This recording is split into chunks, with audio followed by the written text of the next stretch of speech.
आपण इयत्ता 8वीतील भूगोलाचा 5वा धडा सागरी प्रवाह या धड्याबद्दलची सविस्तर माहिती बघणार आहोत. मुलांनो, आपण वेगवेगळ्या प्रकारच्या वाऱ्यांच्या प्रवाहाची माहिती मागील पाठात घेतली आहे. जमिनीवरील वाऱ्याचे प्रवाह हे वेगळ्या प्रकारचे असतात, तर समुद्रावरून वाहणारे वाऱ्यांचे प्रवाह वेगळे प्रकारचे असतात. आपण या पाठात सागरी प्रवाह, त्यांची निर्मिती, प्रकार व महत्त्व तसेच सागरी प्रवाहाचे मानवी जीवनावरील परिणाम याचा अभ्यास करणार आहोत. आता इथे बघा, थोडे आठवूया. एखादा पदार्थ प्रवाहित केव्हा होतो? तर एका ठिकाणावरून दुसऱ्या ठिकाणी जातो तेव्हा तो प्रवाहित होतो. पदार्थ प्रवाहित होतो म्हणजे नेमकं काय होतं? तर जेव्हा त्या पदार्थाला ऊर्जा प्राप्त होते तेव्हा तो प्रवाहित होतो. प्रवाह निर्मितीसाठी पदार्थातील कोणकोणत्या विसंगती कारणीभूत होत असतील? तर पदार्थाच्या प्रवाह निर्मितीसाठी पदार्थातील वजन व त्यावर वाऱ्याची दिशा या विसंगती कारणीभूत होत असतात. यावरून असे लक्षात आले की पदार्थ प्रवाहित होण्यासाठी विविध गोष्टी कारणीभूत असतात. कसे ते आता आपण ह्या प्रयोगावरून बघूया. आता बघा, खाली करून बघा. साहित्य: मोठा धातूचा ट्रे, स्पिरिटचा दिवा, पाणी, पाण्यावर तरंगत राहतील अशा टिकल्या, रंगीत चकत्या इत्यादी. आता धातूचा ट्रे स्टँडवर ठेवून त्यात पाणी भरावे. पाणी थोडं स्थिर झाल्यावर त्यात रंगीत चकत्या सोडाव्यात. काही वेळाने त्या चकत्या पाण्यावर तरंगत स्थिर होतील. या सर्व बाबींचे निरीक्षण करा आणि थोड्या वेळाने ट्रेच्या एका कोपऱ्यात दिवा पेटवून तो भाग तापवा व निरीक्षण करा. निरीक्षण केल्यावर काय दिसते की जसजसे पाण्याचे तापमान वाढू लागले तसतसे चकत्या इकडे तिकडे वर्तुळाकार फिरू लागल्या. आता निरीक्षणानंतर याबाबत आपले मत सांगायचे आहे की सुरुवातीला ट्रेमध्ये पाणी ओतून चकत्या सोडल्यावर पाणी स्थिर झाले असता चकत्याही स्थिर झाल्या. नंतर जसजसे पाण्याचे तापमान वाढू लागले तसतसे पाण्यातील चकत्या एका ठिकाणावरून दुसऱ्या ठिकाणी वर्तुळाकार दिशेत जाऊ लागल्या. सुरुवातीच्या चकत्याच्या निरीक्षणातून काय समजले? तर पाण्याला उष्णता दिली की पाण्याची घनता कमी होते. त्यामुळे कमी तापमान असलेले पाणी जास्त तापमान असलेल्या पाण्याची जागा घेते. पाण्याचे तापमान वाढ होताना पाण्यात कोणकोणते बदल घडताना दिसतील? पृथ्वी अशी क्रिया पृथ्वीवर सागर, महासागर आहेत यासारख्या भागात होत असतात. अशा क्रिया म्हणजे सागरी प्रवाह होय. हे सूर्याच्या उष्णतेमुळे निर्माण होतात. चकत्यांची हालचाल कशी होत आहे? तर चकत्यांची हालचाल वर्तुळाकार होत होती. यातून कोणता निष्कर्ष काढता येईल की यात दिव्यांच्या मदतीने पाण्याला उष्णता दिली आणि सागर आणि महासागर हे सूर्याच्या उष्णतेने तापतात. तर पृथ्वीवर अशा क्रिया कुठे होत असतील? तर जेथे सागर, महासागर आहे तेथे अशा क्रिया होतात. मग यात अशा क्रिया कोणत्या व त्याची कारणे काय? तर अशा क्रिया आहेत सागरी प्रवाह आणि महासागर व त्या सूर्याच्या उष्णतेमुळे निर्माण होतात. आता आपण भौगोलिक स्पष्टीकरण बघूया. प्रयोग करताना तुमचं असे लक्षात येईल की जसजसे पाण्याचे तापमान वाढू लागले तसतसे पाण्यातील टिकल्या, चकत्या एका ठिकाणाहून दुसऱ्या ठिकाणाकडे जाऊ लागल्या. तापमान जसे वाढते तशी पाण्याची घनता कमी होते. त्यामुळे कमी तापमान असलेले पाणी जास्त तापमान असलेल्या पाण्याची जागा घेते. काही वेळाने तर टिकल्या, चकत्या वर्तुळाकार दिशेत प्रवाहित होतात. पाण्याच्या प्रवाहामुळे या चकत्यांची हालचाल होते. अशा प्रकारे सागर जलात प्रवाह कसे निर्माण होत असतील त्याचा अंदाज येतो. सागरी प्रवाह काय होतो हेच उदाहरण आता आपण पाहूया. सन 1992 मध्ये पॅसिफिक महासागरात एक अजब घटना घडली. एक मालवाहू जहाज हाँगकाँगकडून अमेरिकेकडे निघाले.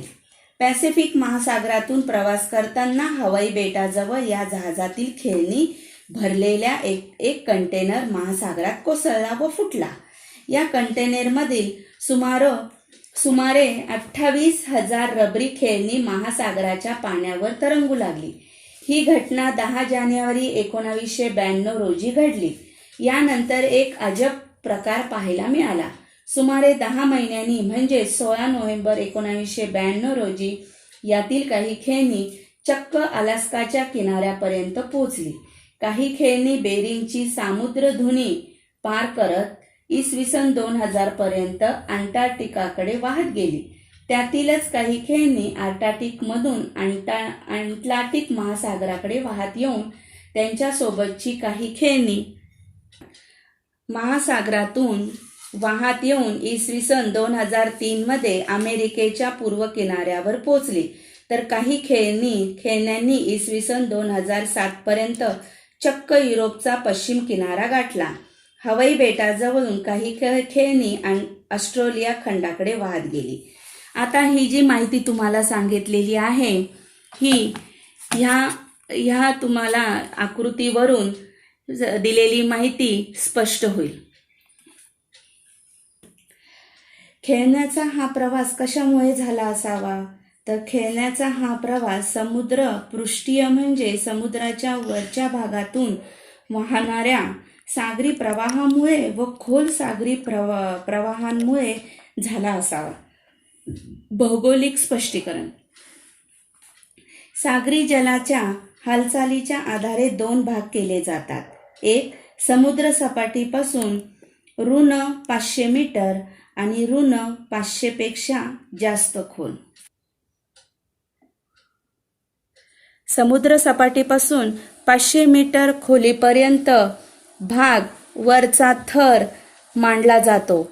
या खोलीपर्यंत सूर्यकिरण उष्णता पोहोचू शकते. या विभागातील सागरी जलाचे हालचाल मुख्यतः तापमान व क्षारता यामुळे होते. ग्रहीय वाऱ्यांमुळे सागरी जलाला गती प्राप्त होते. आता पुढचा पॉइंट आहे क्षितिज समांतर सागरी प्रवाह. पृष्ठभागावरील प्रवाहातून महासागरातील 10% पाणी वाहते. सागर पृष्ठापासून 500 मीटर पर्यंतचे प्रवाह पृष्ठभागावरील किंवा पृष्ठीय प्रवाह समजले जातात. या प्रवाहातून होणारा पाण्याचा विसर्ग स्वेड्रिप या एककाने मोजला जातो. एक स्वेड्रिप म्हणजे 10 घनमीटर प्रति सेकंद विसर्ग असतो.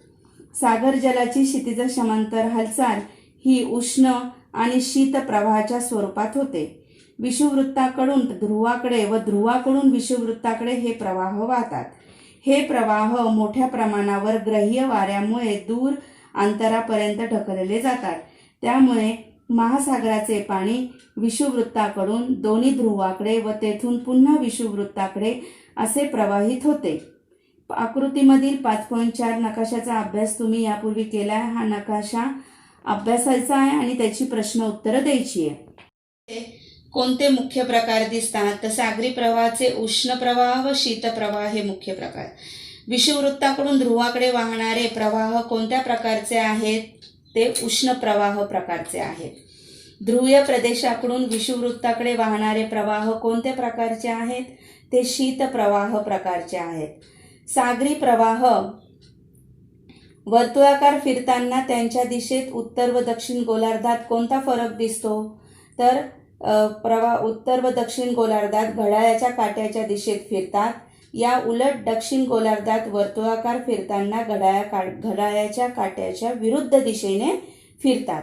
ज्या भागात दोन्ही प्रकारचे प्रवाह एकत्र येतात त्या ठिकाणी नेमकं काय घडत असेल? ज्या भागात दोन्ही प्रकारचे प्रवाह एकत्र येत असतील त्या ठिकाणी मोठ्या प्रमाणावर धुके तयार होतात. या दोन्ही प्रकारचे प्रवाह एकत्र येतात अशा किनाऱ्यालगत असणारी मानवी वस्ती व त्यांचे व्यवसाय यांच्याशी कोणता सहसंबंध आहे? तर यांच्याशी सहसंबंध हा उष्ण व शीत प्रवाह एकत्र येतो. तेथे मासेमारी हा व्यवसाय भरभरीस येतो. उदाहरणार्थ अमेरिका खंडाजवळील ग्रँड बँक सागरी प्रवाहास अनुकूल जलवाहतूक केल्यामुळे वाहतुकीचा वेग वाढतो व इंधनाचा खर्च कमी होतो. भौगोलिक स्पष्टीकरण. सागरी प्रवाह प्रामुख्याने सागर जलाचे तापमान, क्षारता व घनता तसेच ग्रहीय वारे यामुळे निर्माण होतात हे आपण अभ्यासले आहे. याबरोबरच पुढील काही कारणेही सागरी प्रवाहाच्या वाहण्याची दिशा व त्यांचा वेग याला कारणीभूत ठरतात. पहिलं, पृथ्वीचे परिवलन. पृथ्वीच्या परिवलनामुळे उत्तर गोलार्धात सागरी प्रवाह घड्याळाच्या काट्याच्या दिशेने फिरतात, तर दक्षिण गोलार्धात ते घड्याळाच्या काट्याच्या विरुद्ध दिशेने फिरतात. म्हणजे पृथ्वी परिवलनाच्या सागरी प्रवाहाच्या वहनावर परिणाम होत असतो. भूखंड रचना. किनारपट्टीच्या रचनेनुसार सागरी प्रवाहाच्या दिशा बदलतात. सागरी प्रवाहाचा साधारण वेग ताशी 2 ते 10 किलोमीटर असतो. सागरी प्रवाह उष्ण व शीत अशा 2 प्रकारात विभागता येतात. आता पुढचा पॉईंट आहे सागरी प्रवाहाचे मानवी जीवनावरील परिणाम. सागर सानिध्य असलेल्या प्रदेशातील हवामानावर सागरी प्रवाहाचा विशेष परिणाम होतो. उष्ण सागरी प्रवाह थंड प्रदेशात ज्या किनारपट्टी जवळून वाहतात तेथे हवामान उबदार बनते.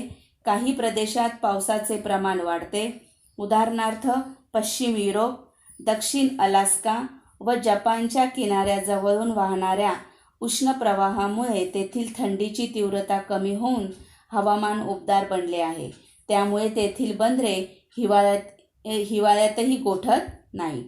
सागरी प्रवाह नसते तर समुद्र व महासागरातील पाणी संचित राहिले असते. संचित म्हणजे ते एका ठिकाणी साचून राहिले असते. अशा पाण्यात सजीवांना आवश्यक खाद्यांचा पुरवठा झाला नसता. परिणामतः सागरी जीवसृष्टी व तेथील परिसंस्था मर्यादित राहिल्या असत्या. उष्ण व शीतप्रवाह जेथे एकत्र येऊन मिळतात त्या भागात वनस्पती, शेवाळ, प्लवंग इत्यादींची वाढ होते. हे माशांचे खाद्य असते. त्यामुळे तेथे मोठ्या प्रमाणावर मासे येतात, त्यांचे प्रजनन होते. म्हणून अशा भागात मोठी मत्स्य क्षेत्रे निर्माण झालेली आहेत. अटलांटिक महासागरातील उत्तर अमेरिका खंडाजवळील ग्रँड बँक आणि युरोप खंडाजवळील डॉगर बँक ही त्यांची काही उदाहरणे आहेत. उष्ण व शीतप्रवाह जेथे एकत्र येतात त्या भागात दाट धुके निर्माण होते. असे धुके वाहतुकीस बाधा आणते. न्यू फाउंडलँड बेटाजवळील गल्फ उष्ण प्रवाह आणि लॅब्राडोर शीतप्रवाह एकमेकांना मिळतात. त्यामुळे दाट धुके निर्माण होते. शीतसागरी प्रवाहामुळे ध्रुवीय प्रदेशाकडून हिमनग वाहत येतात.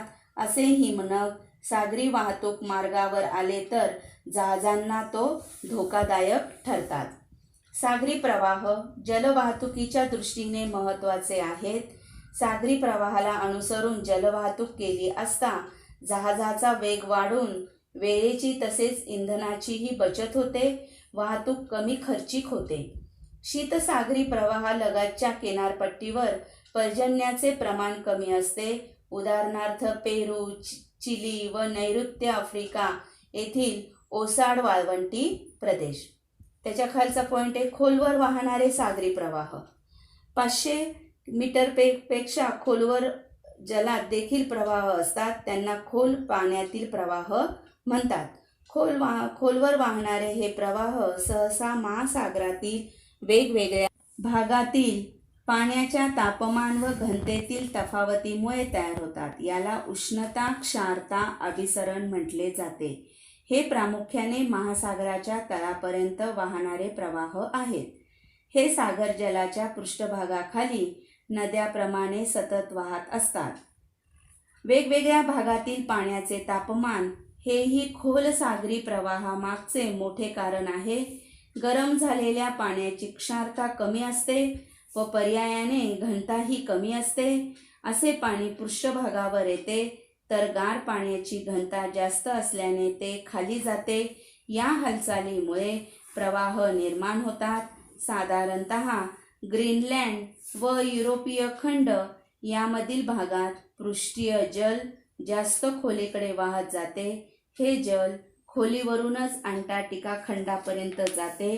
ते तेथून पुढे या जलाचे उद्धारण होत सागरपृष्ठाकडे होते. अशा तऱ्हेने संपूर्ण सागर जलाचे पुनर्वितरण घडत असते. असे पुनर्वितरण घडण्यास 500 वर्षाचा कालावधी लागतो. या तऱ्हेच्या हालचालीस वाहतूक पट्ट्यांवरून होणारी हालचाल असेही संबोधले जाते. आणि शेवटचा पॉइंट आहे खोलसागरी प्रवाहाचे महत्त्व. उष्णता व क्षारता यांनी प्रेरित झालेल्या अभिसरणामुळे सागरी जलाची प्रचंड मोठ्या प्रमाणात हालचाल होत असते. या अभिसरणातून संपूर्ण सागरी जल पृष्ठीय भागापासून तळाकडे व तळाकडून पृष्ठाकडे हलवले जाते आणि पृष्ठीय भागातील उष्ण जल तळाकडे तर तळाकडील पोषक द्रव्यांनी समृद्ध व शीत जल पृष्ठाकडे नेले जाते. अशा तऱ्हेने आपला सागरी जलप्रवाह इथे धडा संपलेला आहे.